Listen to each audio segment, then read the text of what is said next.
하나님의 은혜가 여러분들 가운데 함께 하시기를 주님의 이름으로 축원합니다.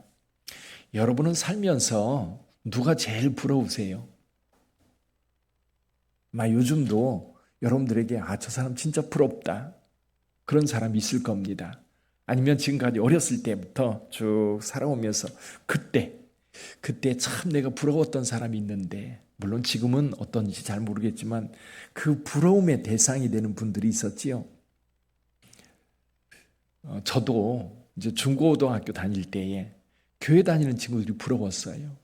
교회 다니는 친구들이 부러웠어요. 누가 저 교회를 다니는지 잘 몰랐거든요. 저한테 교회 다니자고 권하는 사람도 없고, 그리고 또 교회는 가고 싶은데 함께 하자는 사람이 없으니까 그냥 교회 다니는 사람이 부럽기만 했던 거지요. 근데 제가 교회를 다니고 신학교를 가고 신학을 공부하면서 제일 부러운 사람이 또 생겼어요. 누구냐면요, 예수님 시대에 예수님을 한 번이라도 봤던 사람들, 얼마나 행복했을까. 근데 그 중에서도 예수님의 제자로 뽑혔던 사람들, 이 세상에서 가장 부러운 사람들이에요. 하나님의 아들과 함께 지내면서 그의 말씀을 듣고 그와 동행하면서 기적의 현장에서 예수님께서 하시는 그것들을 봤던 제자들. 지금도 생각해 보면 그 제자들 얼마나 행복했을까? 그 행복한 걸 알았을까? 근데 예수님의 제자들은 그 행복을 알았던 것 같아요. 왜냐하면 예수님께서 행하시는 그 기적의 현장 또는 그가 하시는 말씀들이 마음에, 귀에 쏙쏙 들어오면서 새로운 하나님의 나라에 대한 그 간절함이 그들 마음속에 뭉글뭉글 일어났던 거지. 그래서 나중에 예수께서 부활승천하신 이후에 그들은 순교의 자리까지 갈 수 있었던 겁니다. 예수님의 부름, 그리고 예수님과 함께 했던 그 시간들. 그래서 베드로 같은 사람도 나중에 예수님과 지냈던 시간은 3년이거든요. 여러분 생각해보면, 지금 제 나이에 생각해보면 3년은 긴 시간이야, 짧은 시간이에요. 순식간에 지났을 것 같아요. 근데 그때에 만났던 예수님 때문에 제자들은요, 목숨을 걸었어요. 오늘 우리가 생각해봐야 될 것은 예수님의 제자들입니다. 오늘 저와 여러분들에게도 사람들은 예수님의 제자라고 말할 때가 있고, 우리 스스로도 우리는 예수님의 제자다, 그렇게 생각할 때가 있어요. 그렇다면 예수님의 제자의 자격은 뭘까요? 누가 예수님의 제자가 될 수 있을까요? 오늘날 예수님께서 제자들을 뽑는다면 누구를 뽑을까요? 우리 빛된 성도들 다 뽑았으면 좋겠어요. 그리고 예수님과 함께하는 그 은혜를 저와 여러분들에게 주셨으면 좋겠어요. 예수님께서 제자들을 뽑는 장면이 마가복음 1장과 2장에 나와 있습니다. 1장에 보면 예수께서 갈릴리 바닷가를 거닐다가 거기 그물을 던지고 있는 베드로와 시몬과 안드레를 만납니다. 그들에게 나를 따르라, 내가 너로 사람 낚는 어부가 되게 하겠다. 그랬더니 이 두 사람이 배와 그물을 버려두고 예수님을 따르기 시작했어요. 조금 더 지났더니 거기에 야고보와 요한이 이 일꾼들과 품꾼들과 아버지와 함께 그물을 손질하고 있었습니다. 너희도 나를 따르라. 그러니까 야고보와 요한도 모든 것을 버려두고 예수님을 따랐습니다. 그리고 마가복음 2장에 가면 예수님께서 세관을 지나는데 세관에 앉아있는 사람이 있어요. 레위 마태입니다. 마가복음은 레위로 되어 있고 마태복음에는 마태로 되어 있는데 같은 동일인입니다. 나를 따르라 부르니까 이 레위 마태가 벌떡 일어나 모든 것 딱 놓고 예수님을 따릅니다. 그리고 레위 마태는 곧바로 자기 집에 초대해서 예수님을 대접하는 장면이 마가복음 2장에 나와 있지. 제자의 조건이 뭘까요? 오늘 본문의 말씀에서도 제자의 조건 몇 가지가 있습니다. 그 중에 하나가 뭐냐면 예수께서 원하는 자들을 부르신다는 거예요. 여기 13절 한번 볼까요? 13절, 또 산에 오르사 자기가 원하는 자들을 부르시니 나온지라. 원하는 자들을 부르신다. 자, 저와 여러분들이 예수님의 제자가 되고 싶다고 예수님께 지원하면 예수님 뽑아주실까요? 안 뽑아줘요. 주님의 마음에 들어야 돼요. 주님의 마음에. 그게 뭐냐면 은혜라는 거죠. 은혜. 우리가 어떤 자격이 있어서 하나님 앞에 뽑히는 게 아니라는 거예요. 요즘에 수능철입니다. 지금 대학생들 이제 그 수시 원서를 지금 접수했고, 그리고 수시에 이제 발표를 할 거예요. 근데 수시로 됐다고 해서 끝나는 게 아니라 수능 시험을 치러야 됩니다. 수능 시험에서 일정 점수 이상을 받아야 합격을 할 수 있어요. 수능을 따라서 또 면접관의 어떤 그 취향에 따라서, 아니면 토플 성적에 따라서, 아니면 가문을 따라서, 어느 학교를 나왔느냐에 따라서 뽑히는 게 아닙니다. 주님의 마음에 들어야 돼요. 근데 주님께서요, 어떤 기준이 있는 게 아니에요. 주님께서 뽑을 때에도 어떤 기준을 가지고 뽑는 게 아니라, 예수님께서 우리가 볼 때는 그냥 지나다가 불러 제자로 삼는 것 같아요. 우리가 주님을 믿고 주님의 자녀가 되는 것도 비슷하다고 생각해요. 우리는 우리가 선택했다고 생각해요. 내가 교회를 선택했고 내가 기독교 신앙을 선택했다고 생각을 하는데, 사실 저 같은 경우도 돌이켜보면 내가 선택한 게 아니에요. 주님께서 나를 부르신 거예요. 부름에 내가 응답하였던 것뿐이지요. 여러분들도 주님의 부름을 받으셨습니까? 주께서 여러분의 구원의 자리로 부르셨고요. 이미 주님께서 구원의 모든 조건을 다 갖추어 놓고 여러분을 초대하신 거예요. 우리를 부르신 거예요. 오늘날도 많은 사람들을 주님께서 부르십니다. 근데 응답하지 않아요.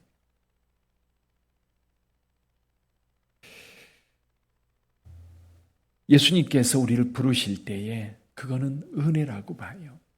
그래서 오늘 또 여러분들이 제자로 자부한다면 이미 주님께서 여러분들을 주님의 제자의 자리로, 주님의 자녀의 자리로 불러서 여기에 앉아 있는 줄 믿습니다. 우리가 여기 생각해야 될 게 뭐냐면 은혜라고 하는 거예요. 은혜. 내 의지가 아니라, 내 뜻이 아니라 하나님의 의지에 의해서 내가 주님의 자녀로, 주님의 제자로 부름받았다.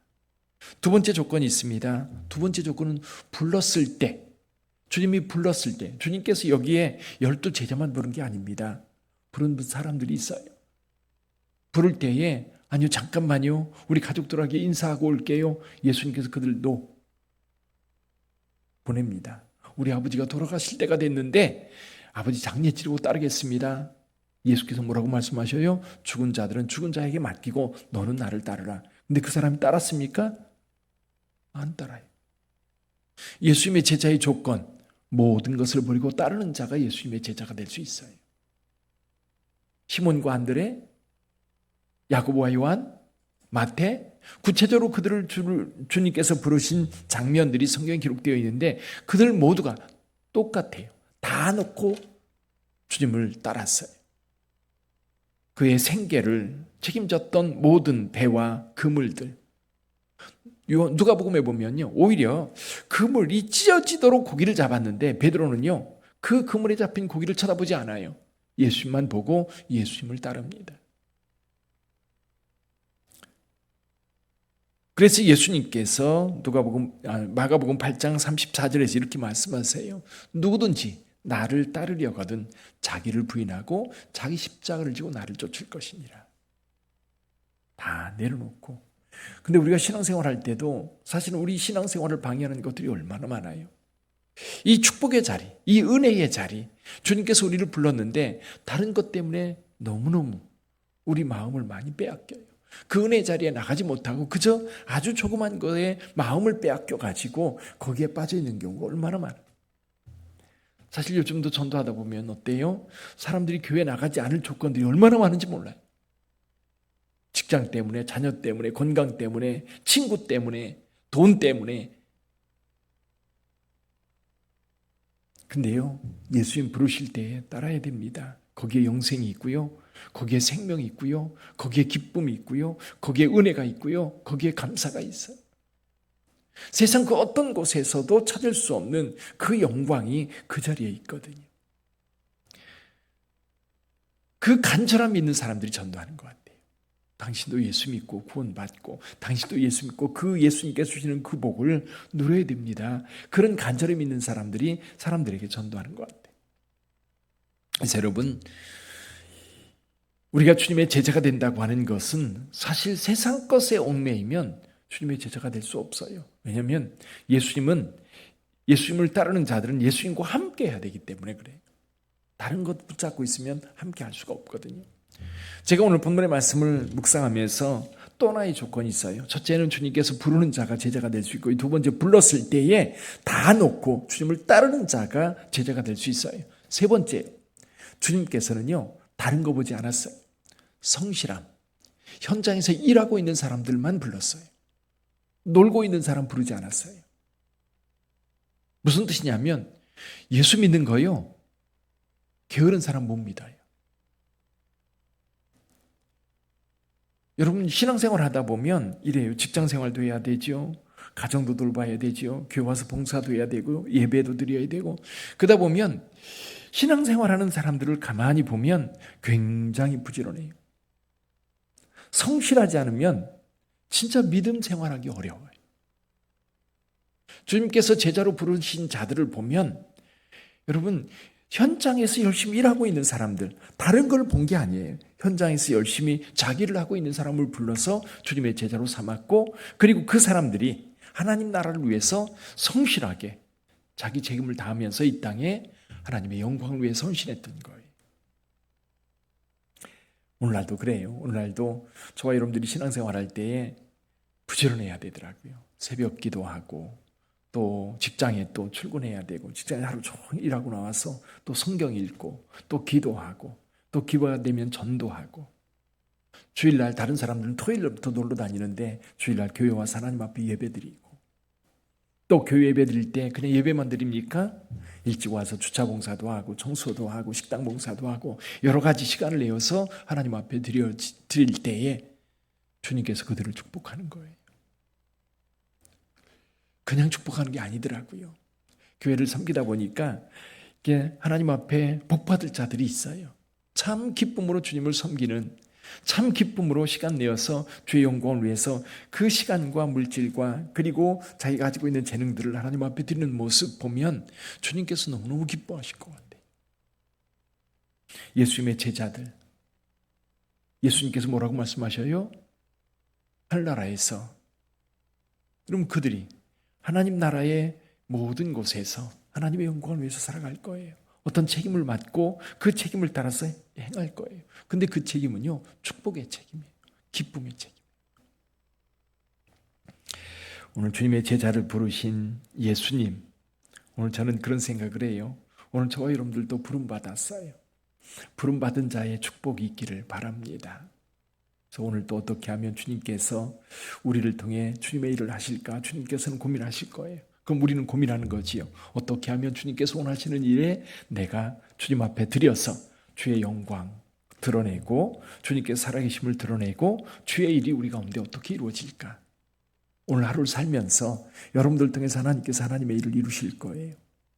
여러분의 가정에서, 여러분의 직장에서, 여러분이 살아가는 현장에서 어떤 모습으로든지 주님께서는 저와 여러분들을 통해서 영광 받으시기를 원하실 거예요. 그러면 오늘 하루 살아갈 때 어떻게 살아야 주님께서 영광 받으실까? 어떻게 살아야 주님의 제자로 살까? 어떻게 살아야 빛된 교회로, 빛된 성도로 세상 속에서 살아갈까? 오늘 기도할 때 그 기도로 하나님 앞에 올려드리실 수 있기를 주님의 이름으로 축원합니다. 기도하겠습니다.